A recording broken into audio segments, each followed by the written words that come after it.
Day 11 of Israel, Iran, USA war updates. ప్రపంచం ఇప్పుడు ఈ రోజైతే కొంచెం డేంజరస్ టర్న్ తీసుకున్నట్టే. ప్రస్తుతం ఇరాన్‌లో కురుస్తున్న యాసిడ్ రైన్ గాని, దానివల్ల ఇండియాకి రాబోతున్న డేంజర్ గాని, అసలు డేంజర్ ఉందా లేదో కూడా చెప్తాను.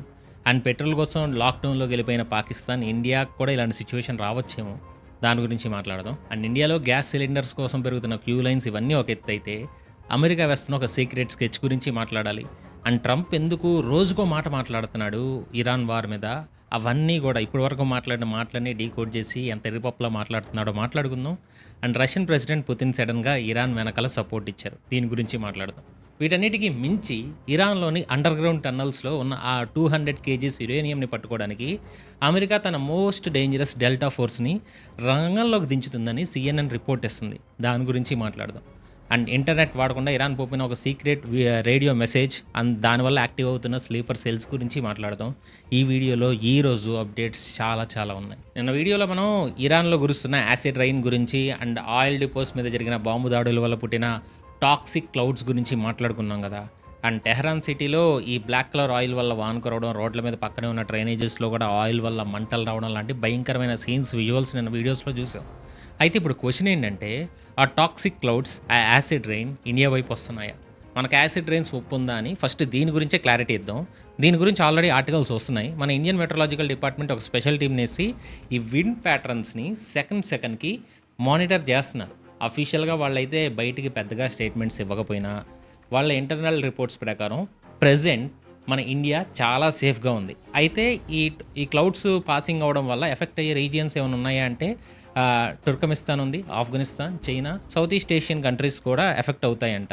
అయితే మనం ఎఫెక్ట్ అవ్వకపోవడానికి రీజన్ మెయిన్గా మన జియోగ్రఫికల్ సిచ్యువేషన్స్, భౌగోళిక పరిస్థితులు అండ్ మన వాతావరణం కూడా. సరిగ్గా ఇదే టైంకి మన హిమాలయాల వైపు ఒక కొత్త వెస్ట్రన్ డిస్టర్బెన్స్, అంటే ఆ వెస్ట్ కంట్రీస్ నుంచి వచ్చి ఒక వాయుగుండం లాంటి అట్మాస్ఫియర్ క్రియేట్ అయింది. దీనివల్ల జమ్మూ కాశ్మీర్, హిమాచల్ ప్రదేశ్ లాంటి చోట్ల క్లౌడ్స్ వల్ల, అంటే క్లౌడ్స్ వచ్చేసి మేఘాలు కమ్ముకొని ఆ వాతావరణం కూడా చల్లబడుతుంది. ఈ వెస్ట్రన్ డిస్టర్బెన్స్ అనేది ఒక ఇన్విజిబుల్ వాల్ లాగా పనిచేసి ఆ ఇరాన్ వైపు నుంచి వస్తున్న టాక్సిక్ కేర్ని మన ఇండియా వైపు రాకుండా పక్కకి మళ్ళిస్తుంది. And lower and middle level కావాలి ట్రాకింగ్ మోడల్స్ అన్ని ఇదే విషయాన్ని కన్ఫర్మ్ చేస్తున్నాయి. అయితే ప్రస్తుతానికి మన ఇండియాకి అయితే ఆ యాసిడ్ రైన్ ప్రాబ్లం అయితే డైరెక్ట్గా లేదు, కానీ డౌట్స్తో ట్రాకింగ్ అయితే చేస్తున్నారు. ఎందుకంటే మీకు తెలిసిందే కదా, ప్రకృతి ఎప్పుడూ మన చేతిలో ఉండదు, దానికి నచ్చినప్పుడు మనల్ని ఆడేసుకుంటుంది. అండ్ మన పక్కనే ఉన్న నైబర్ కంట్రీ పాకిస్తాన్ సిచ్యువేషన్ మాత్రం చాలా సీరియస్గా ఉంది. ఇండియా వైపు రాకుండా పక్కకి వెళ్తున్న టాక్సిక్ క్లౌడ్స్ డైరెక్ట్గా పాకిస్తాన్లో వెస్టర్న్ పార్ట్స్ని హిట్ చేస్తున్నాయి. అండ్ పాకిస్తాన్ వాతావరణ శాఖ కూడా దీని మీద అఫీషియల్గా డేంజర్ అలర్ట్ ఇచ్చేసింది. అండ్ ఈ గాలి పీల్చితే తెలుసుగా, ఊపిరితిత్తులు కూడా కాలిపోయే ఛాన్స్ ఉందని వార్నింగ్ ఇచ్చారు. అయితే పాకిస్తాన్కి వచ్చిన కష్టం ఈ ఎయిర్, గాలి రూపంలో మాత్రమే కాదు, అసలు దెబ్బ ఆయిల్ రూపంలో పడిపోయింది. యుద్ధం వల్ల సముద్ర మార్గాలు, ముఖ్యంగా ఆయిల్ సప్లైకి హాట్ లాంటి స్ట్రైట్ ఆఫ్ హార్మూజ్ బ్లాక్ అయిపోవడంతో పాకిస్తాన్ ఎకానమీనే కుప్పకూలిపోయే రేంజ్కి వచ్చింది. పాకిస్తాన్కి సొంతంగా ఆయిల్ లేదు, టోటల్గా గల్ఫ్ కంట్రీస్ ఇంపోర్ట్స్ మీద ఆధారపడాలి. ఇప్పుడు సప్లై ఆగిపోయేసరికి అక్కడ లీటర్ పెట్రోల్ రేట్ ఏకంగా 321 రూపాయలు దాటేసింది. ఒక్క వారంలోనే 55 రూపీస్ పెరిగింది. పరిస్థితి ఎంతలా మారిపోయిందంటే దేశాన్ని దాదాపుగా లాక్డౌన్లోకి తీసుకెళ్తున్నారు. ఫ్యూయల్ని ఎలాగైనా సేవ్ చేయాలని ఒకే ఒక్క ఉద్దేశంతో పాకిస్తాన్ ప్రధాని షహబాజ్ షరీఫ్ కొన్ని కీ డెసిషన్స్ తీసుకున్నారు. ఏకంగా 14 రోజుల పాటు, అంటే 2 వారాల పాటు దేశవ్యాప్తంగా ఉన్న స్కూల్స్ అన్నింటినీ క్లోజ్ చేస్తున్నారు. యూనివర్సిటీ క్లాసెస్ ఆన్లైన్లో మాత్రమే జరగాలని ఆర్డర్ వేశారు. పిల్లలు వాళ్ళ పేరెంట్స్ స్కూల్కి వెళ్ళడానికి, వాడే పెట్రోల్ని మిగల్చడానికి ఇంత పెద్ద డెసిషన్ తీసుకున్నారు. ఇక గవర్నమెంట్ ఆఫీసెస్కి అయితే వారానికి కనీసం 4 రోజులు మాత్రమే వర్కింగ్ డేస్ అని అనౌన్స్ చేశారు. అండ్ ఆ 4 రోజులు కూడా కేవలం 50% స్టాఫ్ మాత్రమే ఆఫీస్కి రావాలి, మిగతా సగం మంది కూడా వర్క్ ఫ్రమ్ హోమ్ చేయాలంట. అండ్ మినిస్టర్స్ కానీ, గవర్నమెంట్ ఎంప్లాయీస్ కానీ వాళ్ళు వాడే కార్స్లో కూడా 60% కార్లు రోడ్డు ఎక్కకూడదని ఆర్డర్ వేశారు. కేవలం అంబులెన్సెస్, బస్సెస్ లాంటి ఎమర్జెన్సీ వెహికల్స్ మాత్రమే తిరుగుతున్నాయి. గవర్నమెంట్ ఆఫీసెస్లో ఏసీలు పనిచేయకూడదంట, కొత్త ఫర్నిచర్ కొనకూడదంట, స్ట్రిక్ట్ రూల్స్ పెట్టారు. నిన్నే న్యూస్ వచ్చింది. అంటే ఒక యుద్ధం ఆయిల్ బ్లాక్ చేస్తే ఒక కంట్రీ పరిస్థితి 2 వారాల్లో ఎంత దారుణంగా పడిపోయిందో పాకిస్తాన్ని చూస్తే అర్థమైతే. ఇక పాకిస్తాన్ సంగతి పక్కన పెడితే ఈ ఇంపాక్ట్ ఇండియా మీద కూడా ఇలాంటి సిచ్యువేషన్స్ ముందు రాబోతున్నాయా? సో పాకిస్తాన్ అయితే టెంపరీగా కొంచెం లాక్డౌన్లోకి వెళ్తుంది. అండ్ మన ఇండియా పరిస్థితి చూసుకుంటే ఈ వార్ ఇంకా కంటిన్యూ అయితే ఇండియాలో కూడా ఇనీషియల్గా ఇలాంటి రూల్స్ వచ్చినా మనం ఆశ్చర్యపోవాల్సిన అవసరం లేదు. అండ్ ఆ ఎఫెక్ట్ ఆల్రెడీ ఇప్పుడు కొంచెం స్టార్ట్ అయిపోయింది కూడా. డైరెక్ట్గా పెట్రోల్ రేట్ ఇప్పుడే పెంచకపోయినా మన డైలీ లైఫ్తో ముడిపడి ఉన్న గ్యాస్ సప్లై మీద దీని ఎఫెక్ట్ గట్టిగా పడిపోయింది. హోటల్స్, రెస్టారెంట్స్ వాడే కమర్షియల్ LPG సిలిండర్స్ మీద సెంట్రల్ గవర్నమెంట్ ఒకేసారి 115 రూపీస్ పెంచింది. ఆల్రెడీ ఇది చెప్పాను కదా! అయితే ఇప్పుడు అప్డేట్ ఏంటంటే, ఈ రేటు పెరగడం ఒక ఎత్తైతే, అసలు సిలిండర్ సప్లై ఆగిపోవడం ఇప్పుడు అతిపెద్ద క్రైసిస్‌గా మారింది. బెంగుళూరు అండ్ ముంబై లాంటి మెట్రో సిటీస్‌లో రెస్టారెంట్ ఓనర్స్ ఇప్పుడు రోడ్డెక్కే సిచ్యువేషన్ వచ్చింది. మార్చి 9న అండ్ కమర్షియల్ సిలిండర్ సప్లై దాదాపు ఆగిపోయిందంట. ఆయిల్ కంపెనీస్ ఫస్ట్ ఇంట్లో ఉండే డొమెస్టిక్ సిలిండర్స్‌కే ప్రయారిటీ ఇస్తాం. ఆ తర్వాతే కమర్షియల్ అని తేల్చి చెప్పేసాయి. దీనివల్ల ముంబై అండ్ బెంగుళూరులో అయితే ఇంకో 2, 3 రోజుల్లో 100% హోటల్స్ మూతపడే సిచ్యువేషన్ ఉందని అఫీషియల్‌గా రెస్టారెంట్ అసోసియేషన్ వాళ్ళే చెప్తున్నారు. ఆబ్వియస్లీ కదా! ఎప్పుడైతే సప్లై ఆగిపోయిందో ఆటోమేటిక్‌గా బ్లాక్ మార్కెట్ దందా కూడా మొదలైద్ది. మామూలుగా 1750 ఉండాల్సిన కమర్షియల్ సిలిండర్ బ్లాక్‌లో 1950కి అమ్ముతున్నారు. అండ్ ఈ బ్లాక్ మార్కెట్‌ని, ఈ హోర్డింగ్‌ని అంటే ముందే గ్యాస్‌ని స్టాక్ పెట్టుకోవడం లాంటి దాన్ని ఆపడానికి గవర్నమెంట్ ఒక కొత్త రూల్ తీసుకొచ్చింది. ఇంతకుముందు మనం ఒక సిలిండర్ బుక్ చేసిన తర్వాత ఇంకో సిలిండర్ బుక్ చేసుకోవడానికి 15 లేదా 21 రోజుల గ్యాప్ ఉంటే సరిపోయేది. కానీ ఇప్పుడు ఆ వెయిటింగ్ పీరియడ్ 25 రోజులకు పెంచారు. అంటే ఒకసారి బుక్ చేశాక 25 రోజుల వరకు ఇంకో సిలిండర్ బుక్ చేయడానికి వీల్లేదు. అండ్ ఇంట్లో వాడే డొమెస్టిక్ గ్యాస్ డెలివరీ కూడా ఇప్పుడు 2 రోజుల నుంచి 8 రోజుల వరకు లేట్ అవుతుంది. అండ్ పరిస్థితి చేయి దాటిపోకుండా ఉండడానికి మన ఆయిల్ మినిస్ట్రీ ఇంకో డెసిషన్ తీసుకుంది. ఇండియాలో ఉన్న రిఫైనరీస్, పెట్రోకెమికల్ ప్లాంట్స్‌కి ఒక స్ట్రిక్ట్ ఆర్డర్ పాస్ చేసింది. వాళ్ళ దగ్గర ఉన్న ప్రొపేన్ అండ్ బ్యూటేన్ గ్యాస్‌ని ప్లాస్టిక్ లేదా వేరే కెమికల్స్ తయారు చేయడానికి వాడకూడదు. ఈ మొత్తం స్టాక్‌ని కేవలం ఎల్‌పీజీ కోసమే వాడాలని ఆర్డర్ చేశారు. దాని గురించి చెప్పాం. అంటే ప్లాస్టిక్ ఇండస్ట్రీ ఆగిపోయినా పర్లేదు కానీ, మన నార్మల్‌గా ఒక సామాన్యుడి ఇంట్లో పొయ్యి వెలగడం ఆగకూడదని ఇక్కడ గవర్నమెంట్ ప్లాన్. అది నిజమే. ఇండియాకి కావాల్సిన గ్యాస్‌లో 50% పైగా బయట నుంచి వస్తుంది. అందులో 80% కేవలం సౌదీ, ఖతర్, యూఏఈ నుంచి వస్తుంది. ఇప్పుడు ఆ దారే లేదు. ఇప్పుడు ఇండియా అర్జెంట్‌గా అమెరికా, ఆస్ట్రేలియా, నార్వే, అల్జీరియా లాంటి కంట్రీస్ వైపు చూస్తది. అండ్ మీకు తెలుసా ఆల్రెడీ అమెరికాతో మనకు 10% అగ్రీమెంట్ ఉందంట. ఈ అగ్రీమెంట్ వల్ల అక్కడి నుంచి 10% గ్యాస్ ఇప్పుడు మనకి వస్తుంది. ఇది కాస్త బెనిఫిట్. అండ్ పంజాబ్, బీహార్ లాంటి స్టేట్స్‌లో కూడా గ్యాస్ షార్టేజ్ మొదలైనట్టు రిపోర్ట్స్ వస్తున్నాయి. సో ఈ గ్యాస్ ప్రాబ్లమ్ ఇలా ఉంటే అసలు ఆయిల్ రేట్లు ఎప్పుడు ఏమవుతాయో ఎవరూ ప్రిడిక్ట్ చేయలేని పరిస్థితి. అండ్ నిన్న ఒకానొక టైంలో బ్రెంట్ క్రూడ్ ఆయిల్ ప్రైస్ ఏకంగా $119 మార్క్ టచ్ చేసింది. మళ్ళీ సడన్‌గా $102కి పడిపోయింది. మీకు తెలుసుగా G7 కంట్రీస్ ఆయిల్‌ని రిలీజ్ చేస్తాయి. ప్రపంచం మొత్తం ఆయిల్ రేట్లు పెరుగుతాయా, తగ్గుతాయని ట్రంప్ వైపు చూస్తుంటే, ట్రంప్ మాత్రం తన కోసం తను తీసుకున్న ఆయిల్ ట్రాప్‌లో ఇరుక్కుపోయాడు. ఇది చాలా మందికి తెలియని విషయం. అమెరికా ఇప్పుడు ఆయిల్ రేట్ మరీ పెరగకూడదు. అమెరికాలో మరీ పెరగకూడదు, మరీ తగ్గకూడదు. ఎందుకంటే అమెరికాలో కాలిఫోర్నియా లాంటి సిటీస్‌లో ఒక గ్యాలన్ పెట్రోల్ రేట్ ఏకంగా $4.81కి వచ్చేసింది. మీకు తెలుసా అమెరికన్స్‌కి పబ్లిక్ ట్రాన్స్‌పోర్ట్ తక్కువ. అందరూ వాళ్ళ సొంత కార్ల మీదే డిపెండ్ అవుతారు. కాబట్టి పెట్రోల్ రేట్ గనక ఇలాగే పెరిగితే రాబోయే ఎలక్షన్స్‌లో ట్రంప్‌కి ఓటర్లు గట్టిగా బుద్ధి చెప్తారు. అది అందరికీ తెలిసిందే. అందుకే తన డ్రిల్ బేబీ డ్రిల్ స్లోగన్‌కి తగ్గట్టు రేట్లు తగ్గాలని ట్రంప్ కోరుకుంటున్నాడు. సరే రేట్లు బాగా తగ్గితే హ్యాపీ కదా అనుకుంటే మళ్ళీ ఇక్కడ కూడా ప్రాబ్లం ఉంది. అమెరికాలో ఆయిల్ తీయడం అంటే సౌదీ అరేబియాలో లాగా భూమిలో పైపేసి లాగడం కాదు. అక్కడ మెజారిటీ ఆయిల్ అంతా రాళ్ల మధ్యలో షేల్ ఆయిల్ ఉంటుంది. దాన్ని బయటికి తీయాలంటే హైడ్రాలిక్ ఫ్రాకింగ్ అనే ఒక టెక్నాలజీ వాడాలి. సో పెద్ద ఎత్తున కెమికల్స్, వాటర్ పంప్ చేయాలి. దీనికి అయ్యే ఖర్చు కూడా చాలా ఎక్కువ. ఒక బ్యారెల్ ఆయిల్ తీయాలంటేనే అమెరికా కంపెనీకి $65 నుంచి $70 ఖర్చు అవుతుంది. ఒకవేళ ఇంటర్నేషనల్ మార్కెట్లో ఆయిల్ రేట్ $70 కంటే కిందకు పడిపోతే అమెరికాలోని చాలా ఆయిల్ కంపెనీస్ అన్ని నష్టాల్లో కూరుకుపోయి మూతపడతాయి. ఈ కంపెనీస్ వెనకాల అమెరికాలో బ్యాంక్స్ ఉన్నాయి, and finance and pension funds ఉంటాయి. కాబట్టి మొత్తం అమెరికా ఎకానమీనే దెబ్బతింటుంది. సో రేట్లు పెరిగితే ఓటర్లకు ఒక కోపం, రేట్లు తగ్గితే ఆయిల్ కంపెనీలకు నష్టం. ఈ ట్రంప్ ఏం చేశాడు, ఇప్పుడు ఈ 2 పడవల మీద కాలేసి బ్యాలెన్స్ చేయలేక తలపట్టుకుంటున్నాడు. అండ్ ట్రంప్కి ఒక అడ్వాంటేజ్ కూడా ఉంది. దీన్ని మనం ఒక షార్ట్లో మాట్లాడుకుందాం. సో యుద్ధం వెనకాల ఎన్ని పాలిటిక్స్ ఉంటాయో చూశారు కదా. ఈ ఒక్క పాయింట్ మీకు క్లియర్గా ఎక్స్ప్లెయిన్ చేయడం కోసం చాలా రీసెర్చ్ చేయాలి. మామూలుగా న్యూస్ వస్తే మీకు ఇవన్నీ అర్థం కావు. అందుకే ఇంత డీప్గా రీసెర్చ్ చేసి మీకు సింపుల్గా అర్థమయ్యేలా చెప్తున్నాను. అండ్ మా రీసెర్చ్కి పట్టిన టైం అండ్ ఎఫర్ట్స్ మీకు నచ్చితే ఇప్పుడే మన ఛానల్ని సబ్స్క్రైబ్ చేసుకుని మా వీఆర్ ఫ్యామిలీలో జాయిన్ అవ్వండి. ఆ బెల్ ఐకాన్ ఒకటి గట్టిగా కొట్టండి. అప్పుడే ఇలాంటి పక్కా ఇన్ఫర్మేషన్ మీకు నోటిఫికేషన్లో వస్తుంది. అండ్ మీ సపోర్ట్ ఉంటేనే నేను ఇంకా ఇలాంటి క్రేజీ డీటెయిల్స్ బయటికి తీసుకురాగలను. అండ్ ఈ వీడియోని లైక్ చేసి మీ ఫ్రెండ్స్ అండ్ ఫ్యామిలీకి షేర్ చేయడం అస్సలు మర్చిపోద్దు. ఇక లేట్ చేయకుండా నెక్స్ట్ అప్డేట్లోకి వెళ్ళిపోదాం. మోదీ గారి గురించి. ఇలా ప్రపంచ దేశాలన్నీ ఆయిల్ కోసం ఎకనామిక్ రెసెషన్ భయంతో వణిగిపోతుంటే ఒకళ్ళ చూపు మాత్రం ఇండియా వైపు, ముఖ్యంగా మోదీ గారి వైపు పడింది.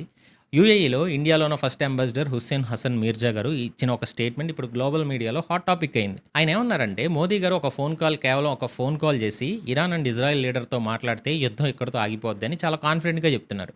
ఆయన ఎందుకు అలా చెప్తున్నారంటే, యూఏఈకి ఇది చాలా సెన్సిటివ్ ఇష్యూ. అబ్రహం అకార్డ్స్ ద్వారా ఇజ్రాయెల్తో యూఏఈకి మంచి రిలేషన్స్ ఉన్నాయి. అదే టైంలో ఇరాన్ వాళ్ళకి పక్కనే ఉన్న నైబర్ కంట్రీ. వీళ్ళిద్దరూ కొట్టుకొని యూఏఈ మీద బాంబ్స్ వేస్తున్నారు. సో గల్ఫ్ ఏరియాలో కొట్టుకోవడం వాళ్ళకి అస్సలు ఇష్టం లేదు. అండ్ అమెరికా లాంటి అగ్రరాజ్యం చెప్పినా వినని దేశాలు ఇండియా మీడియేషన్ చేస్తే వింటాయనే ఒక గట్టి నమ్మకం గల్ఫ్ కంట్రీస్లో ఉందని చెప్తున్నారు. సో ఆల్రెడీ మోదీ గారు యూఏఈ ప్రెసిడెంట్కి ఫోన్ చేసి అక్కడ సిచ్యువేషన్ గురించే మాట్లాడారు.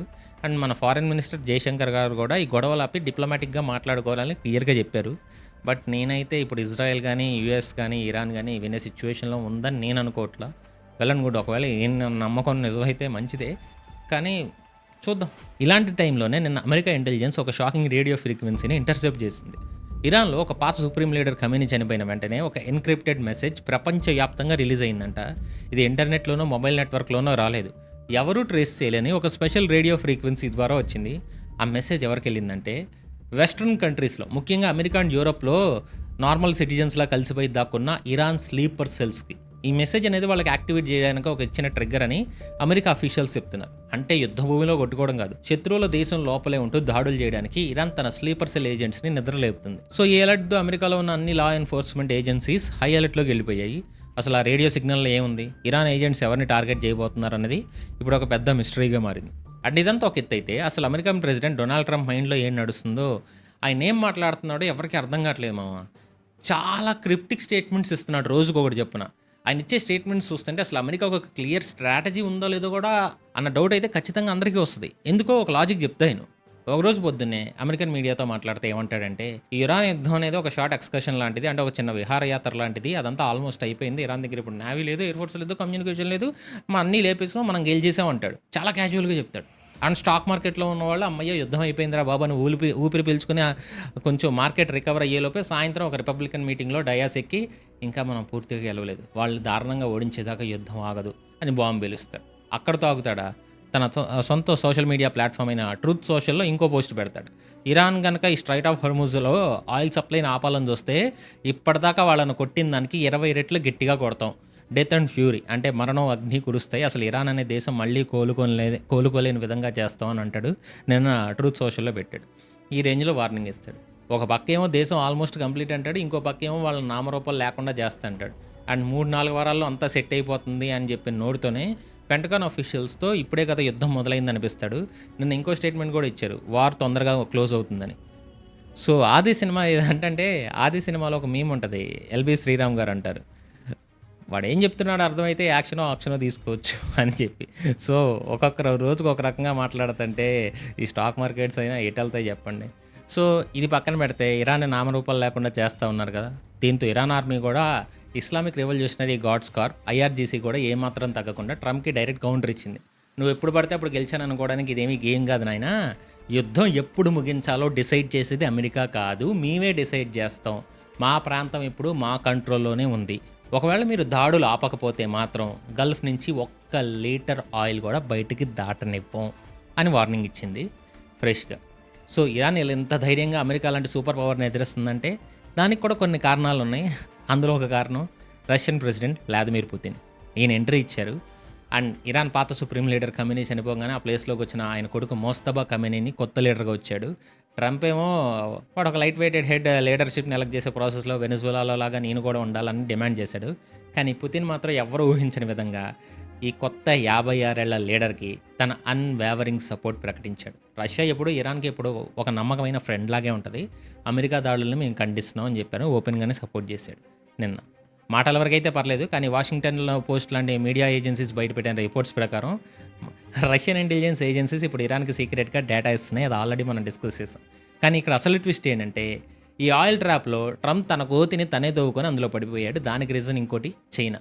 ప్రపంచానికి ఇరాన్ ఆయిల్ సప్లై ఆగిపోయినా ఇరాన్కున్న ఒకే ఒక పెద్ద కస్టమర్ చైనా. ఇరాన్ ప్రొడ్యూస్ చేసే ఆయిల్లో 90% ఆయిల్ని ఒక షాడో నెట్వర్క్ ద్వారా చైనానే కొంటది. ఇప్పుడు ఆయిల్ని కట్ చేస్తే చైనా ఎకానమీ దెబ్బతింటుంది. ఈ దెబ్బతో సెమీ కండక్టర్ సప్లై విషయంలో చైనా అమెరికాకి లొంగిపోతుందనేది ట్రంప్ వేసిన పెద్ద స్కెచ్. వినడానికి ప్లాన్ బాగానే ఉన్నా రియాలిటీకి వచ్చేసరికి సీన్ రివర్స్ అయింది. చైనా ఆయిల్ ఆపబోతే అది కాస్త గ్లోబల్ మార్కెట్ తగిలి ఆయిల్ రేట్లు పెరిగిపోయాయి. ఇంటర్నేషనల్గా క్రూడ్ ఆయిల్ రేట్లు పెరిగితే ఆటోమేటిక్గా అమెరికాలో పెట్రోల్ రేట్స్ పెరుగుతాయి. సో ట్రంప్ ఇందాక చెప్పాను కదా, తన ఓటర్లకు ఇచ్చిన మాట ఏంటి, పెట్రోల్ రేట్ తగ్గిస్తాను. తీరా చూస్తే ఇప్పుడు గ్యాలన్ పెట్రోల్ $4 దాటేసింది. అటు చైనాను కొట్టాలి, ఇటు సొంత ప్రజలకు తక్కువ రేట్లో పెట్రోల్ ఇవ్వాలి, ఇంకో పక్కన అమెరికన్ ఆయిల్ కంపెనీస్ లాభాలు తగ్గకూడదు. ఈ మూడింటి మధ్య నలిగిపోయి ఏం చేయాలో పాలుపాక చాలా కన్ఫ్యూజింగ్ స్టేట్మెంట్స్ ఇస్తున్నాడేమో అనిపిస్తుంది.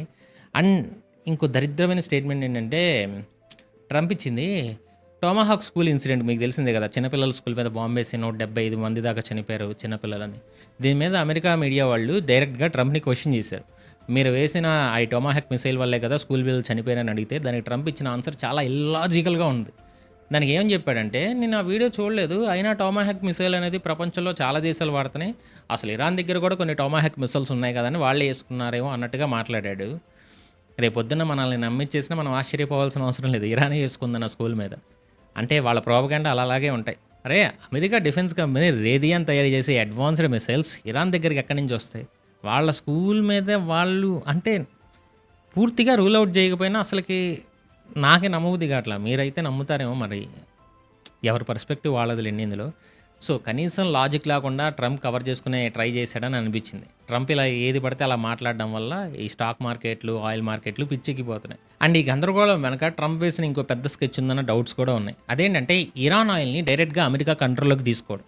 ఒక ఎన్‌బీసీ ఇంటర్వ్యూలో డైరెక్ట్‌గా రిపోర్టర్ అడిగారు. మీరు ఇరాన్ ఆయిల్ వెల్స్‌ని టేక్ ఓవర్ చేస్తారా అని. దానికి ట్రంప్ ఇప్పుడే దాని గురించి మాట్లాడడం కరెక్ట్ కాదు. కానీ జనాలైతే దాని గురించి మాట్లాడుకుంటున్నారు. జనాలు మాట్లాడుకుంటున్నారని ఈయన మాట్లాడతాడు. ఇదొక హింట్ ఇచ్చాడు. అప్పట్లో వెనెజులా మీద అటాక్ చేసి మదురోని పట్టుకున్నప్పుడు అమెరికా అక్కడి నుంచి ఏకంగా 80 మిలియన్ బ్యారల్స్ ఆయిల్‌ని లాగేసుకుంది. ఇప్పుడు ఇరాన్‌లో కూడా అదే సీన్ రిపీట్ చేసి ఇరాన్ ఆయిల్‌ని చైనాకి వెళ్లకుండా దారి మళ్లించి తన కంట్రోల్‌లో పెట్టుకోవాలని ట్రంప్ చూస్తున్నాడు. సో, ప్రపంచంలో ఎక్కడ ఆయిల్ ఉంటదో అక్కడ అమెరికా నక్క బుద్ధి చూపిస్తది అనడానికి ఇది ఒక బెస్ట్ లైవ్ ఎగ్జాంపుల్ అనమాట. ఇదంతా ఒక యాంగిల్ అయితే ఈ యుద్ధం వెనకాల ఉన్న ultimate secret the final mission వేరే ఉంది. ఈ ఆయిల్, గ్యాస్ అనేది పైకి కనిపించే రీజన్స్ మాత్రమే. అసలు టార్గెట్ మామూలుగా అసలు యుద్ధం మొదలైంది దేనికి? ఈ న్యూక్లియర్ బాంబ్స్ తయారు చేస్తారు. ఇరాన్ అణుబాంబులు తయారు చేయకుండా ఆపడానికి ఇన్సిడెంట్స్ అనేవి జరుగుతున్నాయని మనం ఫస్ట్ నుంచి మాట్లాడుకుంటున్నాం. కానీ CNN రిపోర్ట్ ప్రకారం ఒక షాకింగ్ రిపోర్ట్ కూడా బయటపడింది. పోయిన జూన్లో అమెరికా ఇరాన్ న్యూక్లియర్ ఫెసిలిటీస్ మీద ఎన్ని బాంబ్స్ వేసినా ఇస్ఫాహాన్ అనే ప్లేస్లో ఉన్న అసలైన ఈ న్యూక్లియర్ యురేనియంని మాత్రం ముట్టుకోలేకపోయింది. అక్కడ భూమి లోపల ఎవరికి దొరకని సీక్రెట్ టన్నల్స్లో దాదాపు 200 కేజీస్ హైలీ ఎన్రిచ్డ్ యురేనియం దాచిపెట్టింది. మీకు తెలిసిందేగా, ఆల్రెడీ ఒకసారి చెప్పాను, అణుబాంబు తయారు చేయాలంటే 90% ప్యూరిటీ ఉండాలి. ప్రస్తుతం ఇరాన్ దగ్గర ఉన్న ప్యూరిటీ 60%. దీని కనుక ఆపకపోతే నెక్స్ట్ కొన్ని నెలల్లో ఇరాన్ న్యూక్లియర్ వెపన్స్ ఉన్న కంట్రీగా అయ్యేది. సో అందుకే అటాక్. సో గాల్లోంచి ఎన్ని బాంబులు వేసినా ఆ టన్నల్స్ని ఏమీ చేయలేరు. ఎందుకంటే అక్కడ కనీసం గాలి వెళ్ళడానికి వెంటిలేషన్ షాఫ్ట్స్ కూడా లేవంట. అందుకే ఇప్పుడు అమెరికా చరిత్రలో ఒక most daring and most dangerous మిషన్కి రెడీ అవుతుంది. అదే బూట్స్ ఆన్ ది గ్రౌండ్. అంటే ప్లేన్స్తో కాకుండా డైరెక్ట్గా అమెరికా కమాండర్స్ని ఇరాన్ లోపలికి పంపించడం. ఆ 200 కేజీస్ రేడియో యాక్టివ్ యురేనియంని పట్టుకోవడానికి లేదా డిస్ట్రాయ్ చేయడానికి అమెరికా తన మోస్ట్ ఎలైట్ ఫోర్సెస్ అయిన డెల్టా ఫోర్స్ ఇంకా సేల్ టీమ్ 6ని రంగంలోకి దించుతుందంట. వీళ్ళకి సపోర్ట్గా 75th రేంజర్ రెజిమెంట్ కమాండర్స్ కూడా వెళ్తున్నారంట. అండ్ ఈ ఆపరేషన్ చాలా సీక్రెట్గా నడుస్తుంది అంటున్నారు. బట్ CNN ఈ రిపోర్ట్ని లీక్ చేసింది. బ్రిటన్లో RAF మిల్డెన్ హాల్ ఎయిర్ బేస్కి అప్పుడే 6 MC-130J ప్లేన్స్ వచ్చేసాయంట. శాటిలైట్ ఫొటోస్లో ఇవి క్లియర్గా కనిపిస్తున్నాయి. అండ్ ఈ ప్లేన్ స్పెషాలిటీ ఏంటంటే ఎనిమీ కంట్రీస్లో ఎవరికీ కనపడకుండా కమాండోస్ని డ్రాప్ చేసి మళ్ళీ వెనక్కి తీసుకురాగలవు. ఒకవైపు ఇరాన్ మిలిటరీ కాపలా, ఇంకోవైపు ప్రాణాలు తీసే రేడియో యాక్టివ్ మెటీరియల్. వీటన్నిటిని దాటుకుని అమెరికన్ సోల్జర్స్ ఆ టన్నల్స్లోకి వెళ్ళడం అంటే మామూలు రిస్క్ అయితే కాదు. ఒకవేళ చిన్న తేడా వచ్చినా వందలాది మంది సోల్జర్స్ అక్కడే చనిపోతారు ఇరాన్ చేతిలో.